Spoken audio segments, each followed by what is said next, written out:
আমার আল্লাহ রাব্বুল আলামিন মানুষ করে বানানোর পরে আমাদেরকে এমনি ছেড়ে দেন নাই।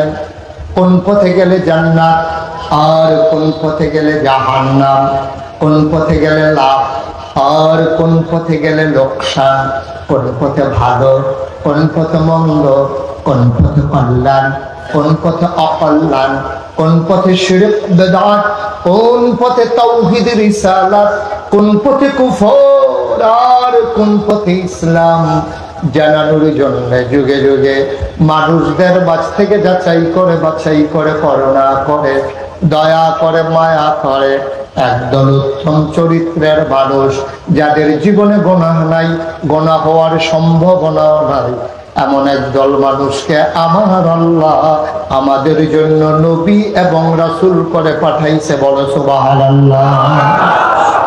আদম আলাইহিস সালাম থেকে শুরু করে আখিরি জামানার নবী পর্যন্ত অসংখ্য নবী আর রাসূল পাঠিয়েছেন।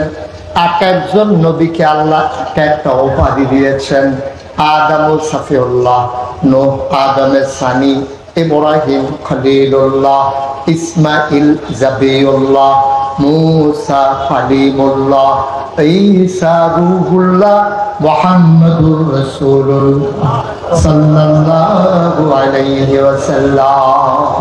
যত নবী এবং রাসূল এসেছেন সবাইকে একটা স্পেশাল কোয়ালিটি, অনন্য বৈশিষ্ট্য আল্লাহ দান করেছেন। যেই যুগে যেই জিনিসটার চাহিদা বেশি ওই জিনিসটা নবীদেরকে দিয়েছেন বেশি।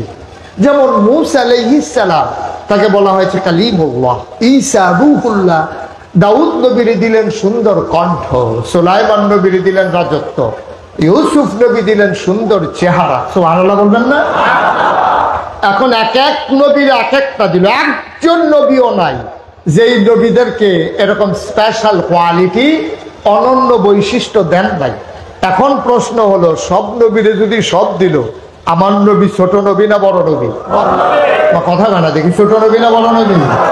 সবার মতো না সেরা নবী? আহলুস সুন্নাত ওয়াল জামাত আমরা যারা, আমাদের নবীর ব্যাপারে আমাদের আকীদা হলো তিনটা। তিনি রাহমাতুল লিল আলামিন, তিনি ইমামুল মুরসালিন, তিনি খাতামান নবী। সুবহানাল্লাহ বলবেন না? এই নবীর পরে আর নবী নাই, প্রমাণ আছে নাকি নাই?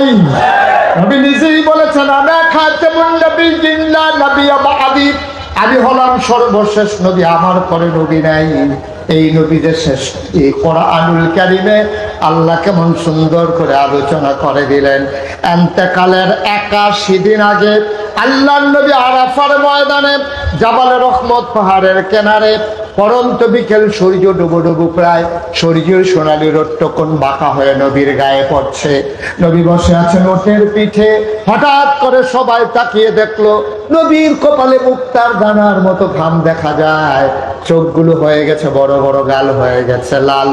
আল্লাহ নবী যে ওটের উপরে বসা ছিলেন, আস্তে করে নবীকে নিয়ে বসে বললেন। সবাই অবাক বিস্ময়ে চমকে উঠল, থমকে দাঁড়ালো, আশ্চর্যান্বিত হয়ে গেল।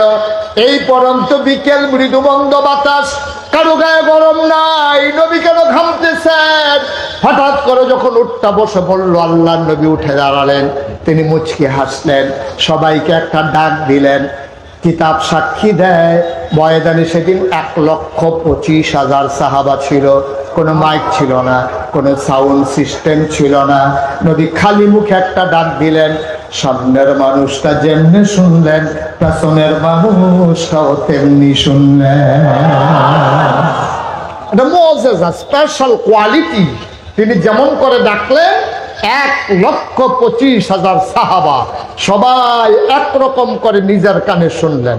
সেদিন নবীটাকে বললেন, ও সাহাবারা, আমি এই মুহূর্তে আমার কাছে একটা আয়াত নাজিল হয়েছে, শুনতে চাও?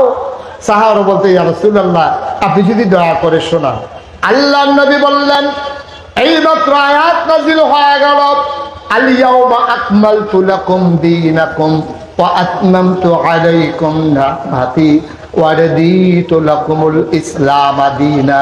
শোনো শোনো শোনো, আল্লাহ ঘোষণা দিয়েছেন আজকে দিন পরিপূর্ণ করে দেওয়া হয়েছে। আল ইয়াউমা, আজকের এই দিনে, আকমালতু, আমি আল্লাহ পরিপূর্ণ করে দিলাম, দীনাকুম, তোমাদের ধর্ম, ওয়া আতমামতু আলাইকুম নি'মাতি, তোমাদের জন্য আমার নেয়ামত যথেষ্ট করে দিলাম, ওয়া রাদিতু লাকুমুল ইসলাম দীনা, আর তোমাদের জন্য আল্লাহর পক্ষ থেকে মনোনীত একটা ধর্ম দেওয়া হলো, তার নাম হলো ইসলাম। মনোযোগ নষ্ট হয়ে গেছে না? উনি কি শৃঙ্খলা করতেছে? এই যে ভাই, এই যে ভাই, শৃঙ্খলা। আপনি তো শৃঙ্খলা করতেন, যে বিশৃঙ্খলা বেশি হয়ে যাচ্ছে। বেড়া দিছে খেত না খাওয়ানোর লেগে, বেড়া নিজে খেত খাওয়ানো শুরু করছে। একটু সবর এখতিয়ার করে শুনতে হবে। প্রয়োজন ওই পাশের পর্দাটা উঠাই দেন, একটু বাতাস পাস করলে মনে হয় গরমটা একটু কম লাগবে। এগুলো গোমট গরম তো, এই লোক হয়ে গেছেন বেশি, জায়গা হয়ে গেছে কম। আর আপনারা ওই রকম হইছেন যে ওনারা দাওয়াত দিছে ঘর পিছে একজন, আর আপনারা আইয়া পড়ছেন একবার ঘর হাফটা আইয়া।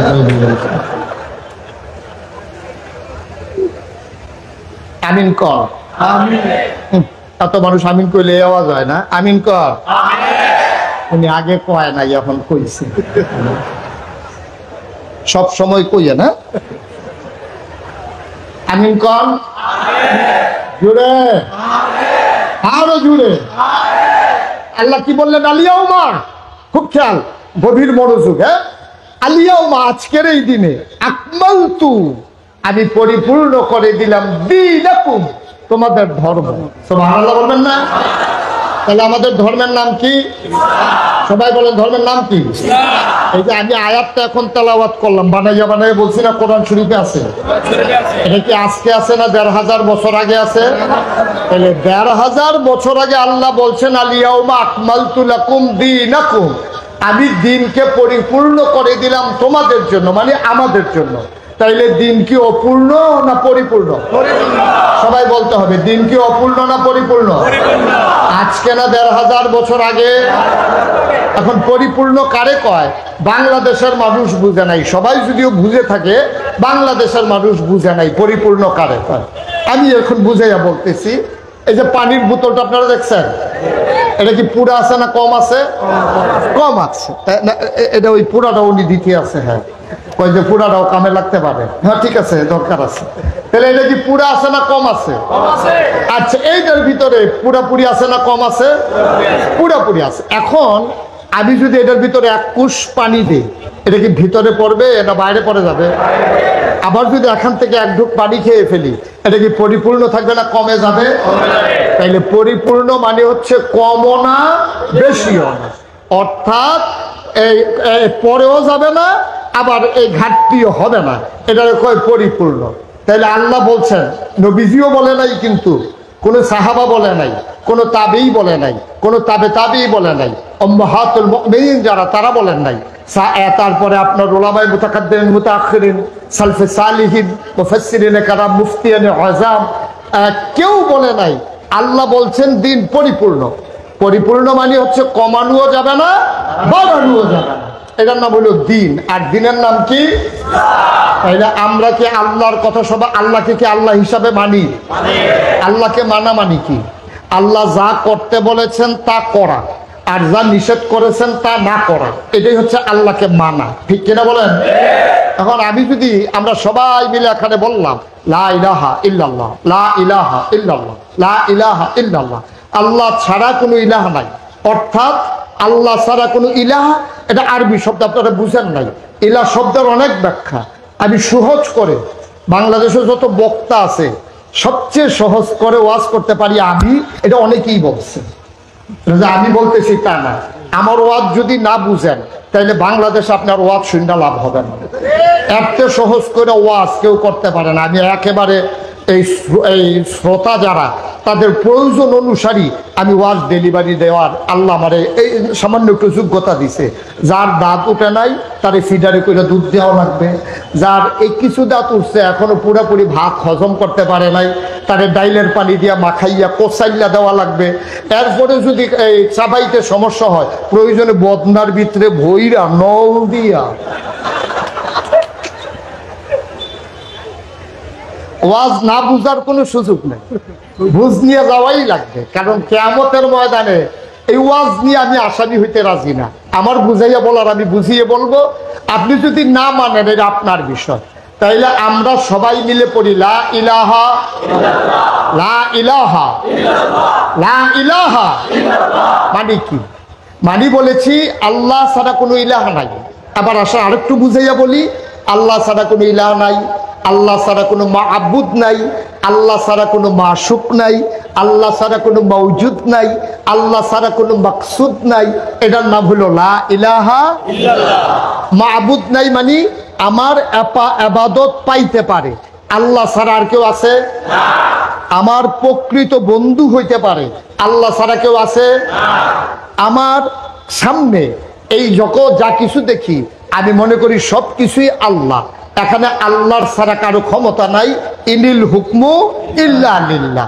আল্লাহ ছাড়া কারো হুকুম নাই, আল্লাহ ছাড়া কোনো ইবাদত পাওয়ার উপযুক্ত কেউ নাই, আল্লাহ ছাড়া আমার প্রকৃত বন্ধু কেউ নাই, আল্লাহ ছাড়া কোনো কিছুর অস্তিত্ব নাই, আল্লাহ ছাড়া আইনদাতা নাই, আল্লাহ ছাড়া বিধানদাতা নাই, আল্লাহ ছাড়া রিজিক দাতা নাই, আল্লাহ ছাড়া হায়াত দাতা নাই, আল্লাহ ছাড়া মউত দাতা নাই। তাইলে সকল ক্ষমতার যিনি অধিকারী তিনি কে?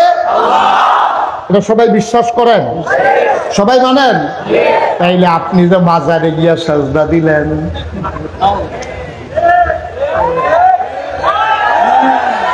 আপনি তো এইমাত্র বলছেন আল্লাহ ছাড়া সাজদা পাওয়ার উপযুক্ত কেউ নাই।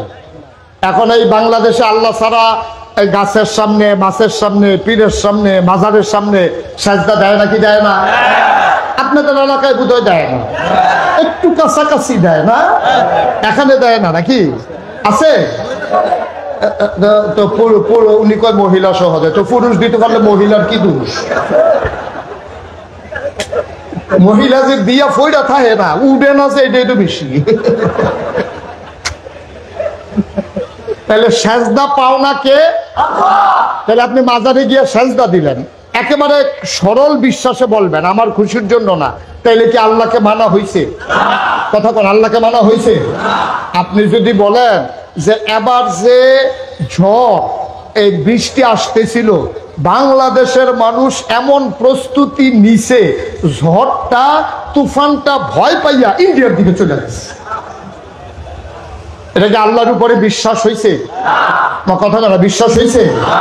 এবার মা দুর্গা হাতিতে চড়ে এসেছে বলে এবার বাংলাদেশে ফসল বেশি হয়েছে। যেই তুফান হয়েছিল, নতুন পালাগুলো যদি না লাগাইতাম তাইলে প্রথম ঠেলাই ঘরটা উল্টাই নিয়ে যাইতো। এটা কি আল্লাহর প্রতি বিশ্বাস হয়েছে? তাহলে আমার দেশে পীরের পায়ে গিয়া সাজদা দেয় নাকি দেয় না? পীরের পায়ে চুমায় নাকি চুমায় না? পীরের বুড়ি আঙ্গুল সোয় নাকি সোয় না? গোসলের পানি খায় নাকি খায় না? খাড়াস কারে খায়।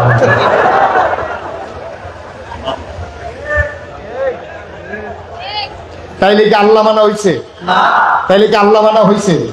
আপনি মুখে বলবেন লা ইলাহা ইল্লাল্লাহ, জিকির করতে আছেন, ফিরসা হুজুর এসে জিকির করতে আছে, আপনিও জিকির করতে আছেন, মহিলারা হুজুরের লেগে দেশি মুরগার ডিম সিদ্ধ করে ফাটাইতে আছে।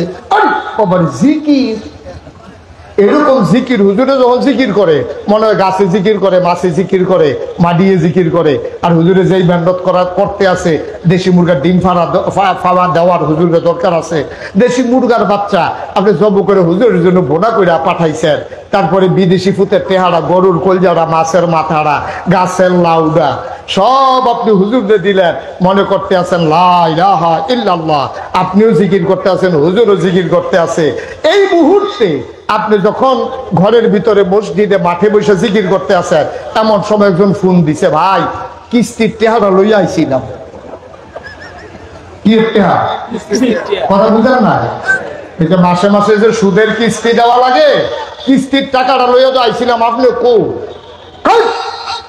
তুই কিস্তির টাকা লইয়া ফোন দিতে আসো, আমি মসজিদে না জিকির করতে আসি, লা ইলাহা লা ইলাহা এমন জিকির করতে আছে। বাড়ি ওর ঘাম ছুটটা যেতে আছে, পাঞ্জাবির বুতাম খুললা যেতে আছে, লুঙ্গি একটু ফোটা লাগতে আছে, কপাল বাইয়া বাইয়া ঘাম পড়তে আছে। এমন সময় যখন কইছে কিস্তির টেহারা লইয়াছিলাম, কি করতাম? হ্যাঁ তো লা ইলাহা ইল্লাল্লাহ, মসজিদের সামনে আইয়ালা।